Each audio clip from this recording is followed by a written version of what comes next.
Mais uma vez, muito boa tarde a todos. É muito bom nós nos reencontrarmos aqui, nos reunirmos neste pré-carnaval espírita, né? Porque nós espíritas nos aquecemos para o carnaval também, né? Uma palestra pública, com um pouco de reflexão acerca da doutrina espírita que todos nós abraçamos e que tanto nos dá em termos de amparo, de consolação, mas também de diretriz segura, de orientação firme, de norte para a vida de todos nós, uma segurança, uma paz íntima, difícil de ser alcançada sem essas convicções que nós obtemos dentro da doutrina dos imortais, como a pré-existência e a sobrevivência da alma à decomposição orgânica, que é inevitável, inexorável. É óbvio que nós nos cuidamos, cuidando da alimentação, escolhendo os alimentos mais saudáveis, mais nutritivos, ao lado daqueles também mais apetitosos, mais gostosos, que nós tanto utilizamos no dia a dia, mas nós higienizamos o que vamos ingerir, nós preparamos com carinho, com cuidado. Cozinhar, afinal, como se diz, é um ato de amor.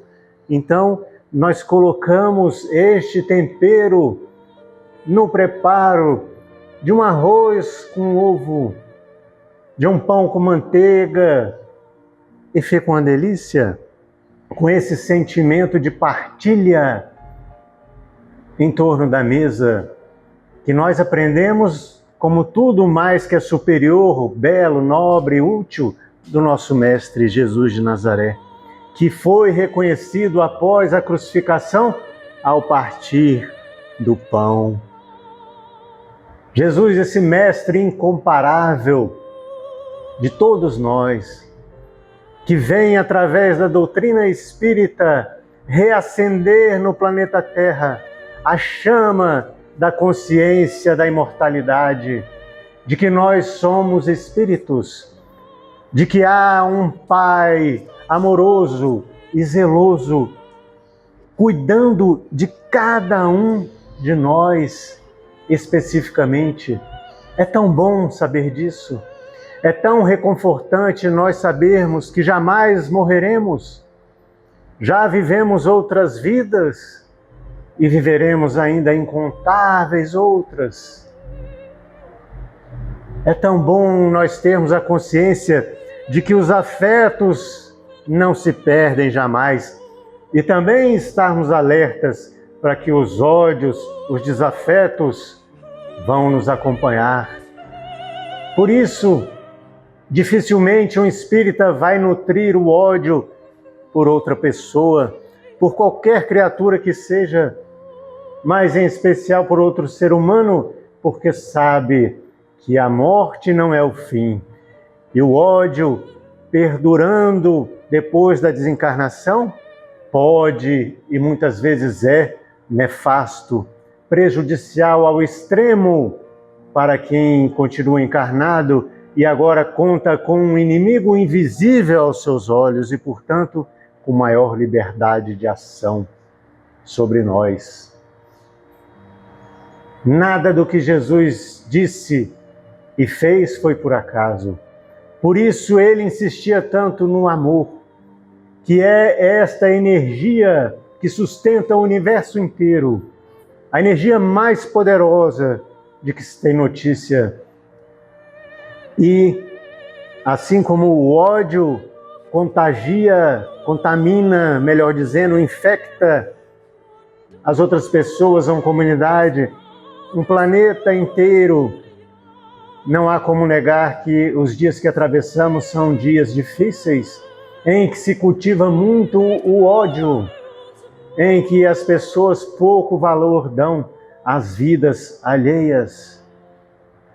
Nos lembramos agora, por exemplo, dos casos de feminicídio que têm crescido, infelizmente, apesar de todas as campanhas feitas em nosso país, E no mundo, observamos as notícias que nos chegam nos Estados Unidos da América também, outro exemplo, em que uma verdadeira milícia organizada pelo governante de plantão está assassinando outros compatriotas a troco de nada. Quão pouco valor à vida humana, que é o bem mais precioso de que nós dispomos na terra, do qual só Deus pode dispor, porque afinal só Ele é o Criador. Nós, como aprendemos com Paulo de Tarso, somos co-criadores, no máximo, colaboradores, cooperadores na obra divina, mas só há um Deus, só Ele gera a vida. Nós apenas estamos na vida que Ele nos concedeu e que jamais terá fim, como eu disse. E nesse nosso aprendizado contínuo, escolhemos falar hoje sobre a inveja. Este que é considerado um dos 7 pecados capitais pela Igreja Católica Apostólica de Roma, mas que nós espíritas não denominamos nada de pecado ou pecaminoso, mas sim de defeitos, de qualidades menos nobres, inferiores. Defeitos esses e qualidades inferiores das quais nós devemos trabalhar, devastando, nos conhecendo, nos aprimorando. A inveja é este defeito envergonhado. O que é curioso,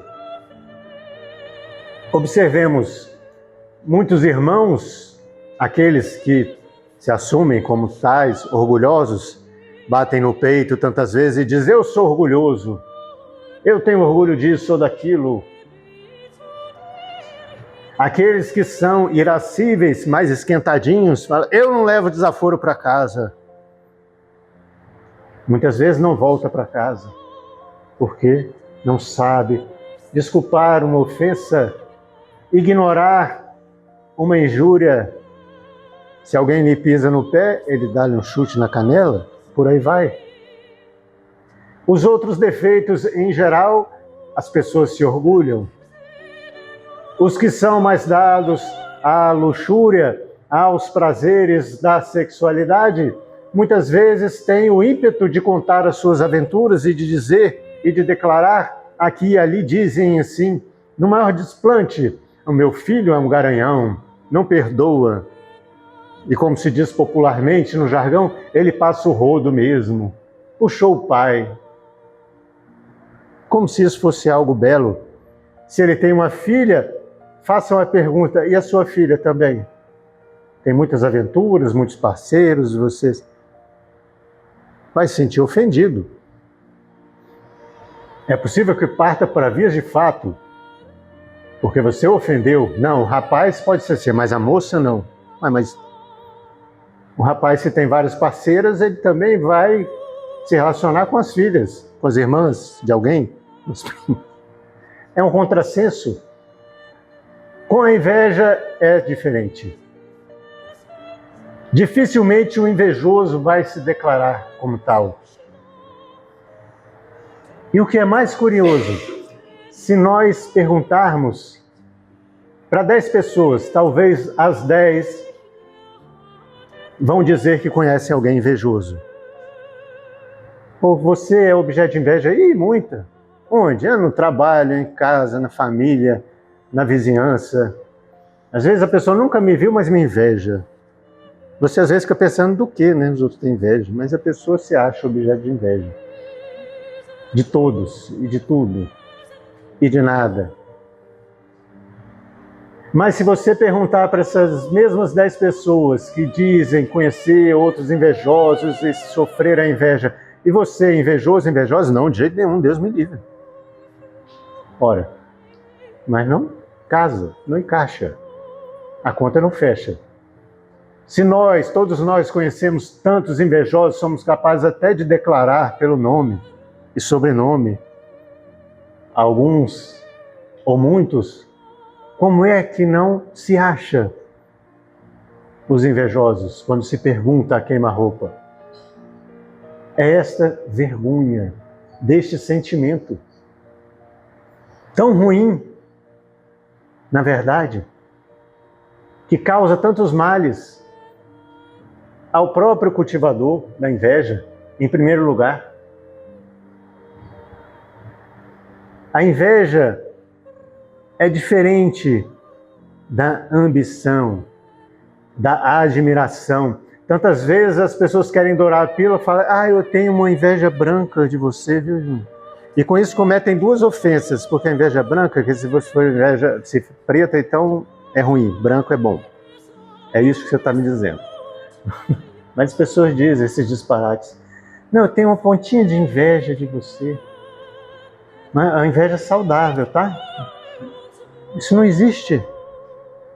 Inveja é inveja, admiração é outra coisa. A inveja é um sentimento doentio e adoecedor que vem do passado longínquo, do atavismo, como nós aprendemos com os espíritos superiores, do qual nós não nos libertamos e hoje ainda fala alto na vida de todos nós. Observemos que o invejoso jamais está contente com a própria situação. Como diz aquele ditado, a grama do vizinho é sempre mais verde. A pessoa se esquece de valorizar o próprio gramado, cultivar o seu jardim, e está de olho de butuca na vida alheia. Olha lá o gramado, nossa, aquelas rosas. Daqui a um tempo é capaz da rosa murchar, que a pessoa jogou aquele olhar de seca-pimenteira, né? Aquela energia pesada, coitado do vegetal, não resiste. E essa comparação, essa escala que nós buscamos ter, numa ilusão de que aí seremos mais ou menos felizes, nos esquecendo de que cada um de nós é de verdade único. Cada um de nós é um universo de per si, um mundo inteiro, com os seus defeitos, com as suas qualidades melhores, com os seus problemas, mas também com as suas soluções, com as suas antipatias, com as suas intolerâncias, com as nossas conquistas e com os nossos deméritos que todos nós possuímos. E é isso que faz a beleza da vida, essa diversidade. Porque no conjunto nós nos complementamos. E nenhum de nós se basta, nós sempre necessitamos uns dos outros. E é tão bom ter em quem nos apoiar, ter com quem contar. A inveja revela, além dessa insatisfação, uma ingratidão com Deus. Aliás, o invejoso quer se colocar na posição de divindade, porque muitas vezes, se não declara, pensa: fulano ou fulana não merece, eu deveria morar naquela casa, eu deveria ter aquele carro, eu deveria estar ganhando esse salário.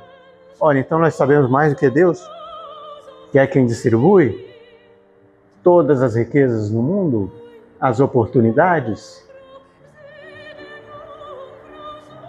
E essa comparação foi potencializada, multiplicada ao extremo por estes aparelhos que todos nós carregamos conosco, com as suas redes sociais, que prendem em suas malhas ou nos seus fios viscosos, pegajosos, tantas pessoas e que se perdem realmente da vida real e que mergulham nesse mundo virtual, se desconectando das outras pessoas e da vida verdadeira e vão fenecendo, murchando, fenecendo tantas vezes, por se desligarem do dinamismo da vida, como foi lido na preparação de ambiente no texto de Emmanuel. A vida é dinâmica, flui, é energia. E todos nós devemos fazer parte desse grande concerto universal, dentro das nossas pequenas tarefas, onde quer que estejamos, buscando cumprir bem, nos esforçando por exercer bem aquilo que nos compete, sem querer ocupar um lugar que é do outro. O invejoso busca tantas vezes, se não prejudicar, deixar a pessoa um pouco mais triste. Então, se você chega para o invejoso e diz: nossa, que felicidade, meu filho, minha filha passou no vestibular, vai começar o estudo agora superior. Se ele não tem a coragem de falar, ou ela vai pensar: mas também nessa faculdade fifofó, qualquer um passa. Se você chega com carro novo e fala: nossa, o que será que fulano está fazendo, hein? Trocou de carro, carro zero. Deve estar envolvido em alguma falcatrua. Não é possível. Está sempre tecendo críticas, fazendo observações maliciosas sobre as outras pessoas. Porque só ele é digno. Ele é que deveria estar usufruindo das coisas, das situações. O invejoso sofre constantemente por essas e por outras razões. Nunca está satisfeito com o que possui, está sempre se comparando. O problema é que sempre vai haver alguém que tem mais dinheiro que eu, que tem mais possibilidades, que tem mais saúde, que tem mais beleza, nem se fale, que tem mais cabelo também é óbvio. E por aí vai. Então, enquanto eu não deixar de comparar minha vida com a dos outros, eu não vou parar de sofrer. E vou estar tão preocupado, absorvido, acompanhando, seguindo as vidas de outras pessoas, que vou deixar de viver a minha. E aí, muitas vezes, vai surgindo a desordem, o desequilíbrio. Quando a pessoa acorda, a família está desfeita, o casamento acabado. Porque é um vício, como tantos outros, e que já há grupos de apoio, assim como há para os alcoólicos anônimos, para os narcóticos anônimos, para os dependentes de amor e sexo da ASA, também já há grupos de apoio e tratamento para aqueles dependentes da tecnologia. Todos aí já devem ter lido, ouvido falar, ou visto reportagens sobre verdadeiras crises de abstinência dessas pessoas. Tira o celular dela, vai para um acampamento, você vai fazer outras coisas agora. Você vai nadar no rio, vamos pescar, vai fazer uma trilha aqui no mato, vamos reunir em torno da fogueira, vai ler. Vai dar tremedeira, vai dar taquicardia, porque se separou do celular. Notemos aonde nós chegamos com o desequilíbrio.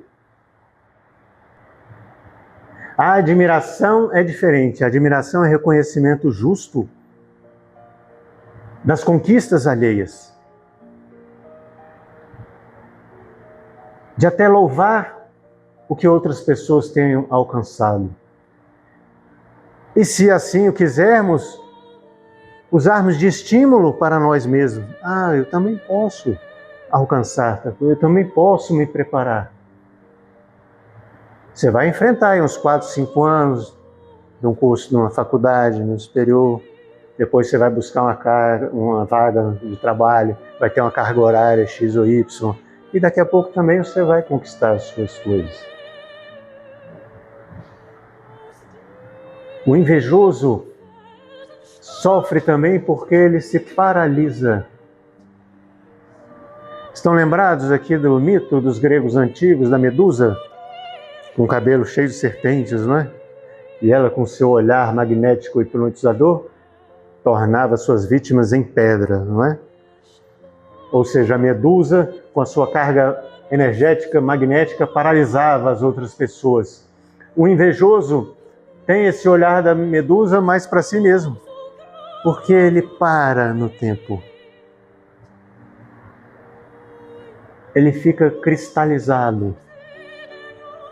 A vida não avança, porque ele está preso nessa carga de ódio, de malquerença, de desejo que o outro se dê mal. Aliás, existem estudos de cientistas, médicos especializados no cérebro humano, e eu me recordo de das pesquisas que fiz em particular, de um grupo de japoneses, e um artigo publicado no site da BBC, ou seja, britânico, de 2009.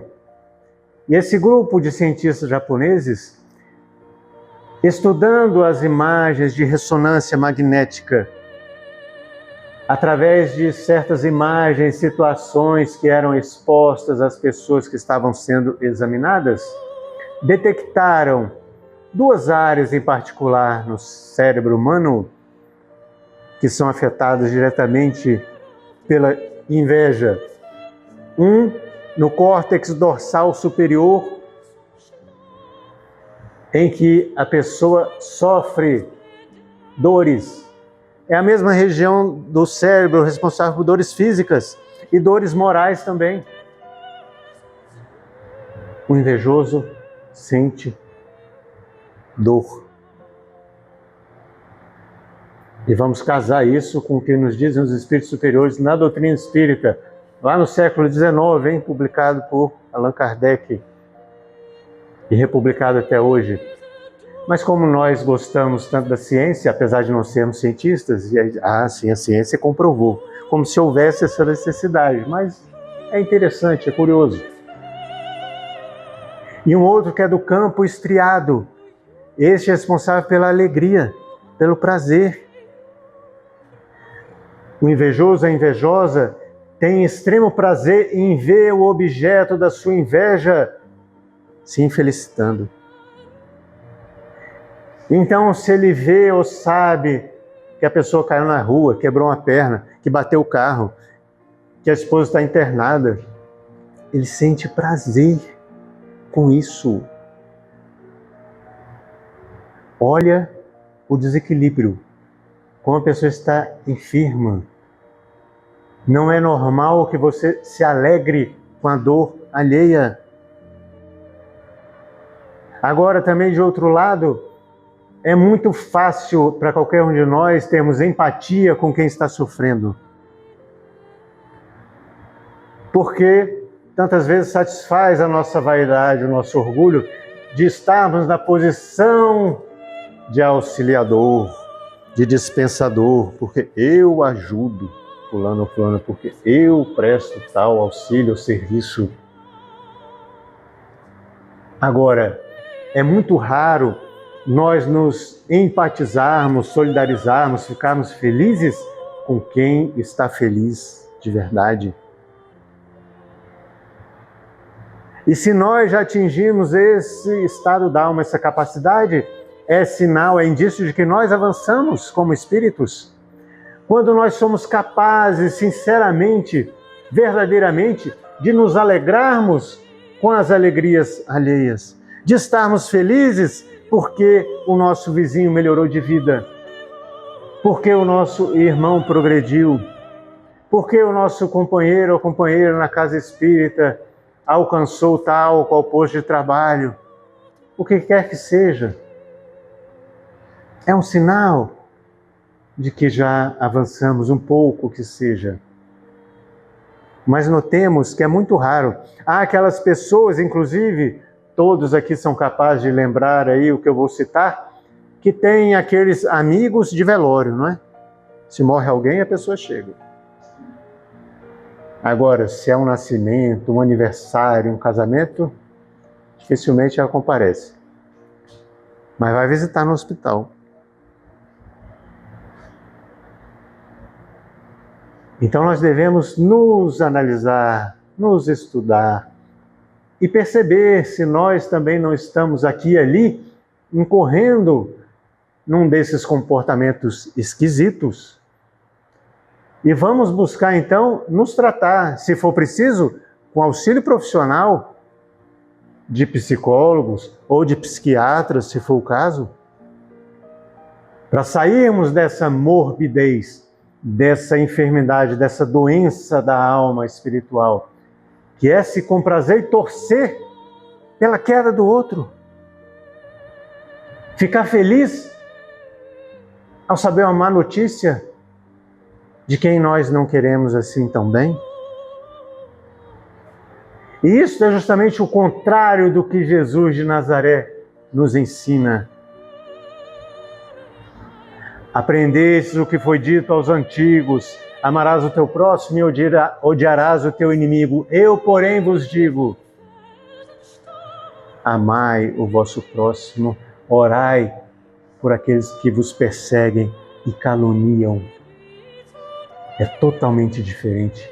Ao invés de lançarmos energias ruins, deletérias sobre as outras pessoas que são nossas adversárias, nós vamos buscar lançar sobre elas energias boas, pedir o auxílio dos Espíritos superiores de Deus, nosso Pai, que estenda também suas bênçãos sobre ele ou sobre ela. E nós, espíritas, eu pelo menos, quando iniciei frequentando uma casa espírita, quando eu era um pouco mais jovem que hoje, tinha comigo essa ilusão e achava que o centro espírita é um verdadeiro paraíso, não é? Porque eu já tinha lido alguma coisa das obras espíritas e ficava sonhando, idealizando. Nossa, lá deve ser uma maravilha, né? Lá não vai ter desses problemas que tem aqui na Terra, um verdadeiro oásis no meio desse deserto que tantas vezes a gente vivencia, de competição, de cotoveladas, da pessoa querendo puxar o tapete da outra, de desmerecerem as outras pessoas. Mas fui percebendo ao longo dos anos que os espíritas são pessoas assim como eu, com as suas conquistas e com seus desvalores. E então vem a propósito a mensagem de Emmanuel, também escolhida, que está lá no capítulo 93 de Palavras de Vida Eterna, chamada justamente Serviço e Inveja. Mas como assim? Dentro do centro espírita a pessoa vai ter inveja? Vai. Nós somos seres humanos. E temos o nosso lado sombrio. E aqui e ali alguém desponta com um lado mais luminoso. Mas todos nós temos essa luz e essa sombra íntima na nossa mente, no nosso coração, portanto, nos nossos pensamentos, nos nossos sentimentos, nas emoções e, por extensão, nos nossos gestos, nas nossas vidas, nas nossas condutas. Nós transmitimos aquilo que vai no nosso íntimo, nós exalamos o que vai dentro de nós, porque não estamos encerrados nessa carcaça física, nesse arcabouço molecular. Nós somos espíritos e essa energia se irradia em todas as direções e vai buscar as ondas eletromagnéticas que se coadunem com as nossas. Nós sempre seremos atraídos para as pessoas e situações, vamos gravitar para aqueles lugares, aquelas pessoas que mais condizem com o nosso íntimo. E vamos também atrair para nós aquilo que nos vai nos íntimo. Por isso que Jesus nos ensinou a termos muito cuidado com o que nos vai no coração. Porque é onde está o nosso tesouro. E a boca fala do que está cheio o coração. Mas antes que abramos a boca, essas energias, como eu disse, viajam pelos ambientes. E os invisíveis nos reconhecem por essa irradiação que nós emitimos constantemente, não tanto pelo que falamos. Muitas vezes nós nos desconhecemos, nos iludimos, mas os Espíritos nos conhecem profundamente, sabem perfeitamente quem somos.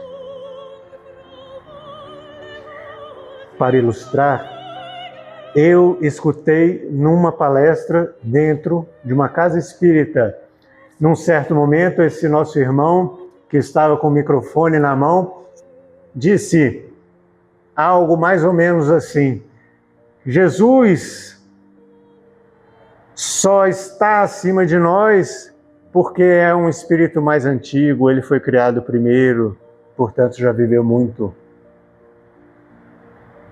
Aquilo me incomodou profundamente.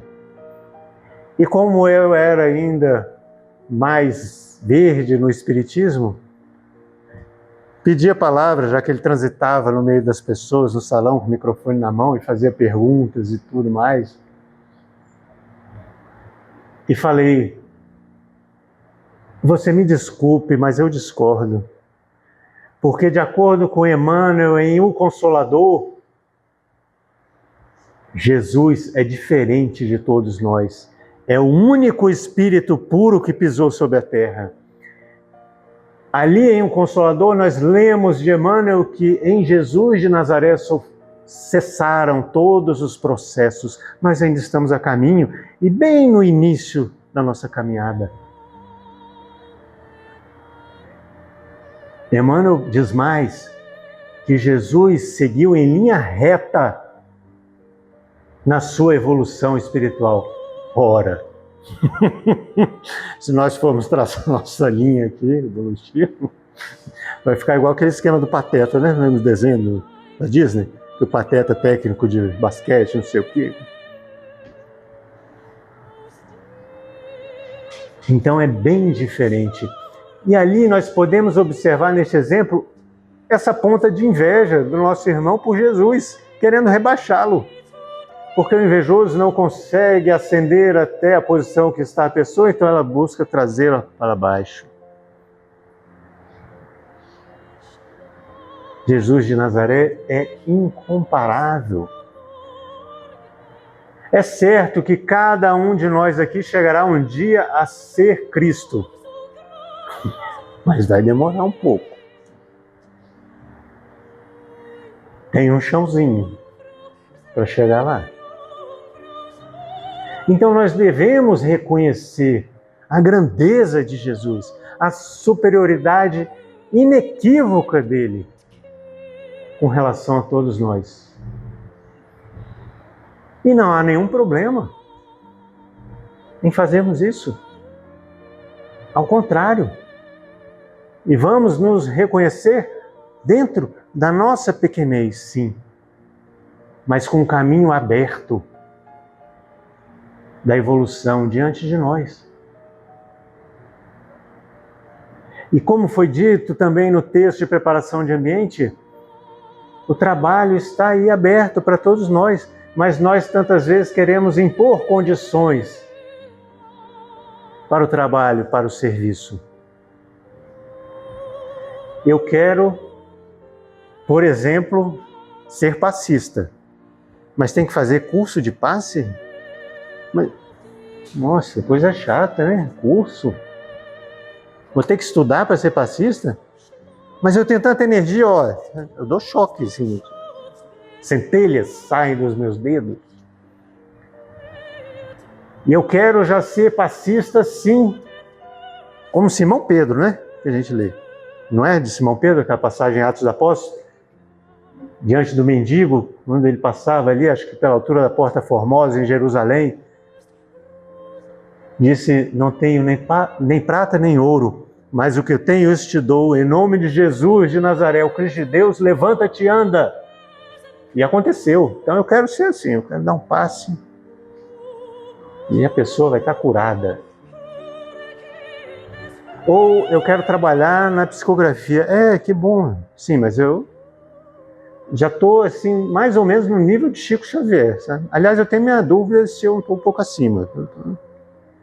E eu me conecto com espíritos de outros planetas, inclusive, de outras galáxias.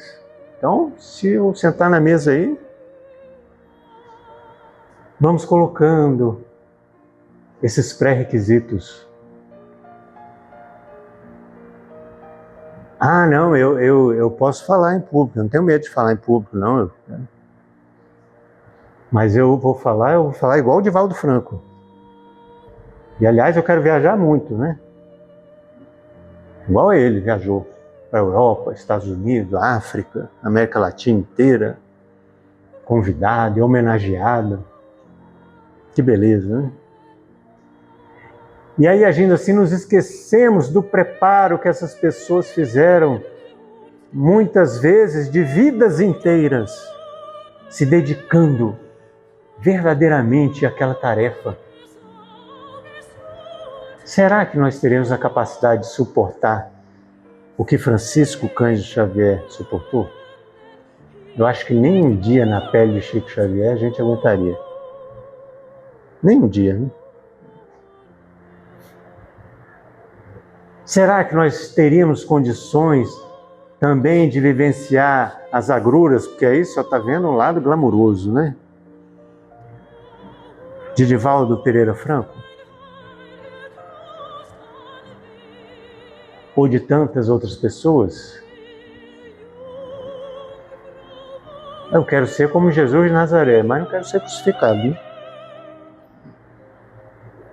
Nem viver uma vida simples assim, não. Eu, hein?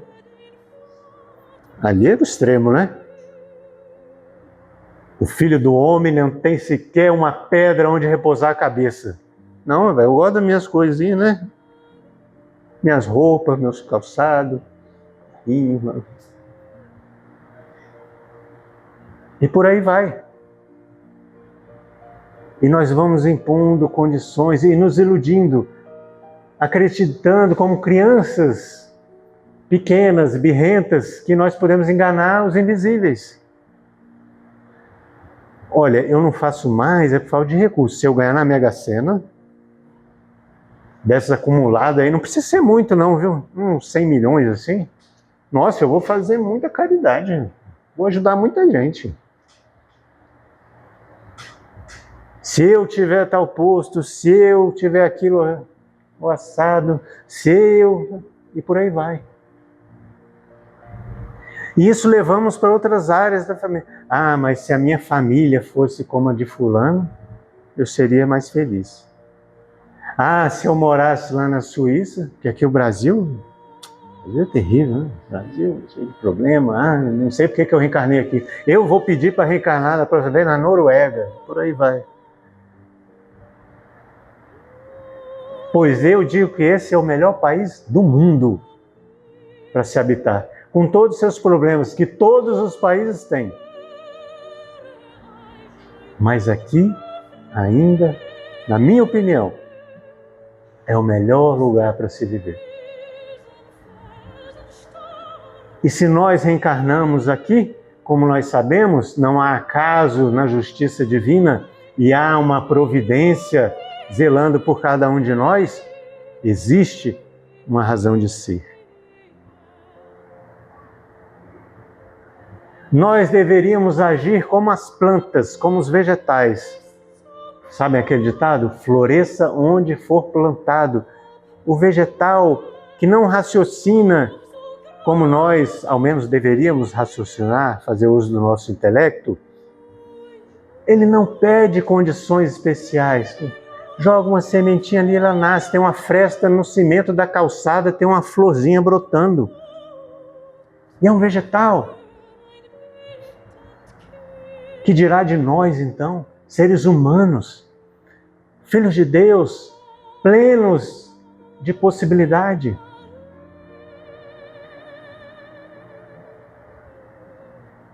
Há ainda um outro problema dessas redes sociais, que é a questão da conformação, ou da conformidade, melhor dizendo.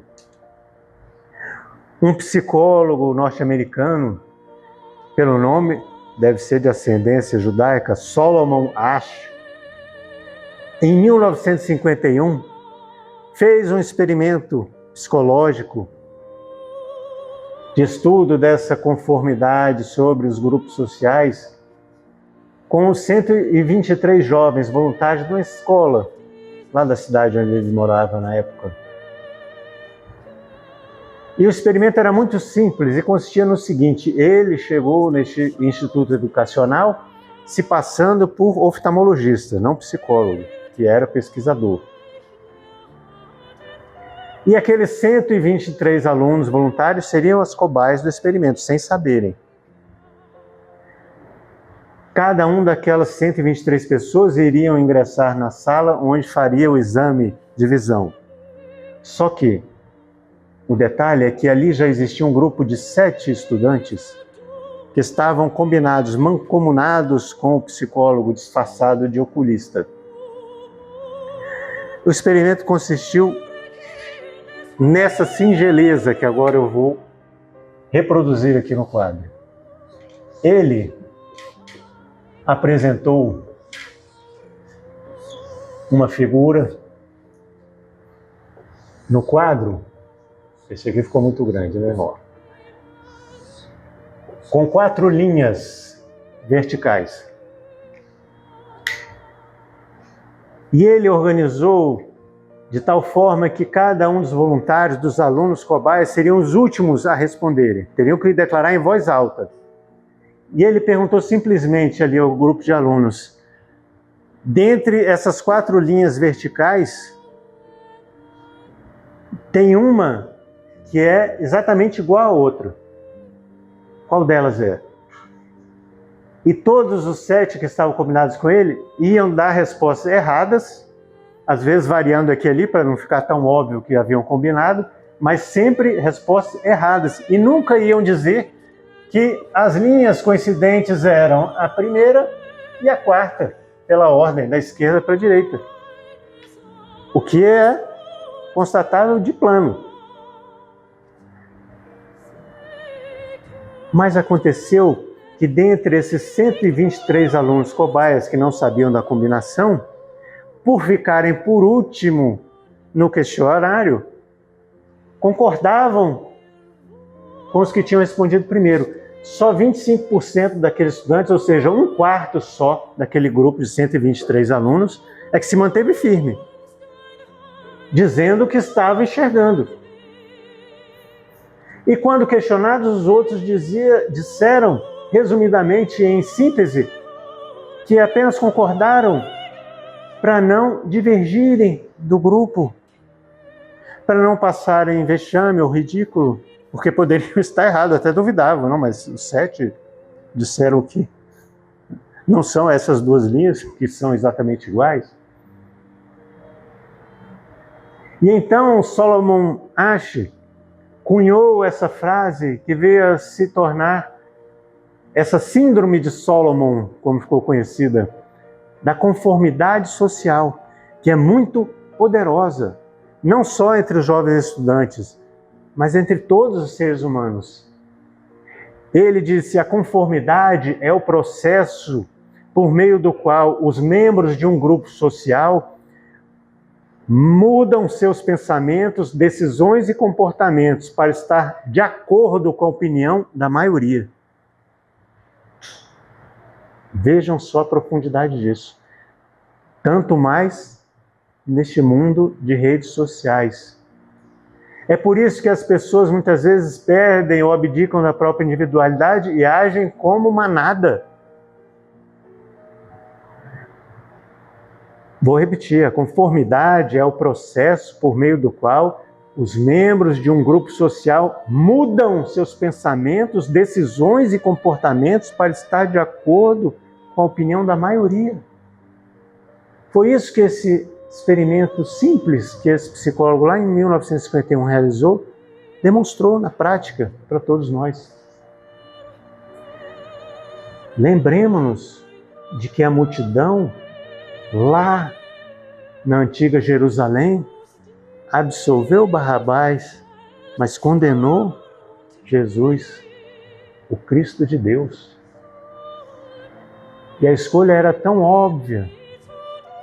E hoje nós sabemos, pelas instruções dos Espíritos, que aquela massa foi insuflada com dinheiro que os doutores da lei, os escribas, os fariseus distribuíram entre pequenos grupos para gritarem o nome de Barrabás ao invés de Jesus, estimulando as outras pessoas a seguirem a sua escolha. Vejamos o poder da chamada conformidade social. Então nós todos devemos estar atentos para nos libertar dessa influência, de preservar a nossa individualidade. Porque afinal de contas, todos e cada um de nós somos um filho, uma filha de Deus. Então nada de ter inveja, porque como Jesus nos ensinou, o reino de Deus está dentro de vós. Vós sois a luz do mundo. Todos nós somos repletos de possibilidades, de potencialidades, que estão apenas à espera da nossa boa vontade, da nossa disciplina, da nossa perseverança em trabalhá-las. Todas essas qualidades boas e nobres que todos nós temos, porque somos filhos de Deus.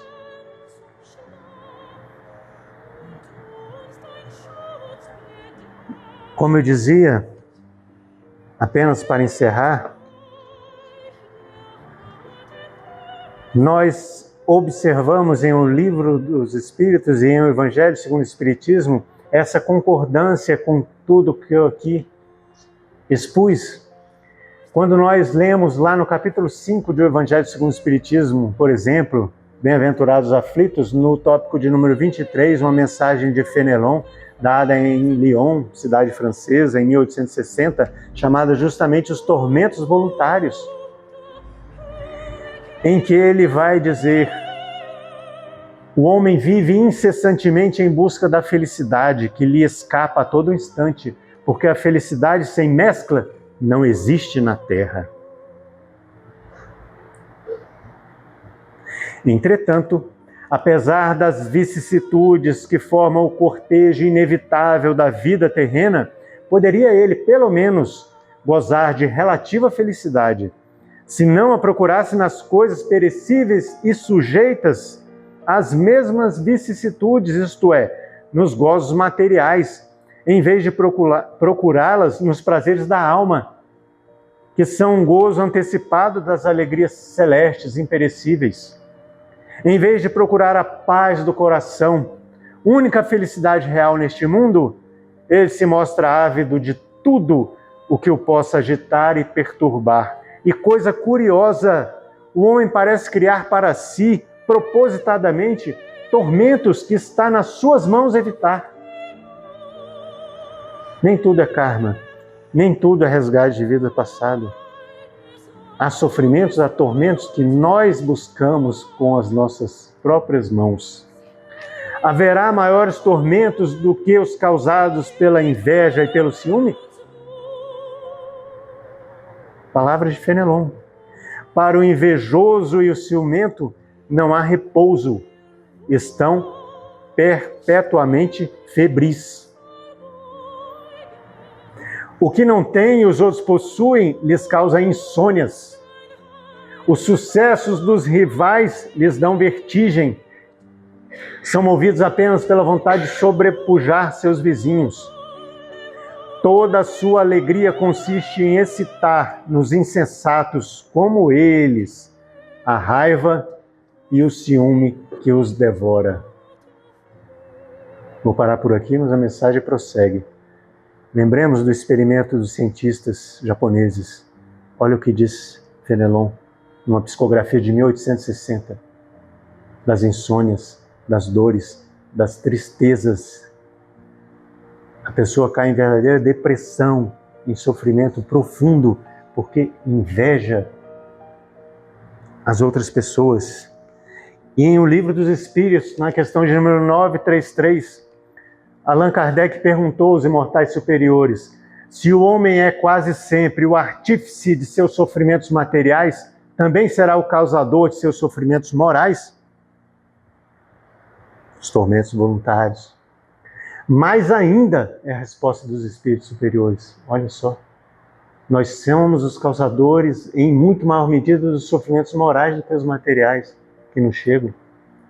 Mais ainda porque os sofrimentos materiais, algumas vezes, independem da vontade. Mas o orgulho ferido, a ambição frustrada, a ansiedade da avareza, a inveja, o ciúme, todas as paixões, em suma, são torturas da alma. A inveja e o ciúme, felizes os que desconhecem estes dois vermes roedores. Com a inveja e o ciúme não existe calma, não há repouso possível para aquele que é acometido por esse mal. Os objetos da sua cobiça, do seu ódio e do seu despeito se erguem diante dele como fantasmas que nunca lhe dão trégua e o perseguem até no sono. O invejoso e o ciumento vivem num estado de febre contínua. Fenelon, lá no Evangelho segundo o Espiritismo, fala no estado febril constante. Aqui o Espírito respondeu a pergunta, não tem identificação, mas diz febre contínua, de novo. Será essa uma situação desejável? Não compreendeis que com suas paixões o homem cria para si mesmo suplícios voluntários e a terra se torna para ele verdadeiro inferno? E aí segue a nota de Allan Kardec, vale a conferência de cada um. Eu fecho com uma pequena quadra de Cornélio Pires, do Espírito. A inveja é uma força oculta que de raiva se mantém, criticando a distinção que ela deseja e não tem. Muita paz.